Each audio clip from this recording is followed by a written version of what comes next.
மாநகராட்சி பள்ளியின் மாடியிலிருந்து மாணவன் விழுந்து படுகாயம், தீவிர சிகிச்சை. பெற்றோர் மற்றும் மாணவனின் உறவினர்கள் பள்ளியில் முற்றுகையிட்டு போராட்டம்.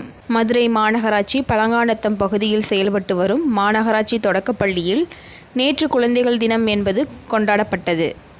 அப்போது பள்ளி கட்டிடத்தின் மாடியில் நண்பர்களோடு விளையாடி கொண்டிருந்த போது அகிலன் என்ற 5ஆம் வகுப்பு மாணவன் எதிர்பாராத விதமாக கீழே விழுந்து தலையில் பலத்த காயம் ஏற்பட்டு மதுரை அரசு ராஜாஜி மருத்துவமனையில் தீவிர சிகிச்சை பிரிவில் அனுமதிக்கப்பட்டு சிகிச்சை பெற்று வருகிறார். இந்நிலையில் மாநகராட்சி தொடக்கப்பள்ளி ஆசிரியர்களையும் மாநகராட்சி நிர்வாகத்தையும் கண்டித்து மாணவனின் பெற்றோர் மற்றும் உறவினர்கள் பள்ளியை முற்றுகையிட்டு போராட்டம் நடத்தியதால் சிறிது நேரம் பரபரப்பு ஏற்பட்டது. தினமுல்லை செய்திகளுக்காக தலைமை செய்தியாளர் சின்னத்தம்பி. பேர் 3 சொல்றாங்க. ஒருத்தவங்க பால் இருந்துதான் கீழே விழுந்தாங்க, ஒருத்தவங்க சிப்பி விளையாண்டுதான் விழுந்தாங்க, இன்னொருத்தவங்க நாங்க கண்ணை கட்டி விளையாட விட்டோம் அதுலதான் விழுந்தாங்க அப்படின்னு சொல்றாங்க.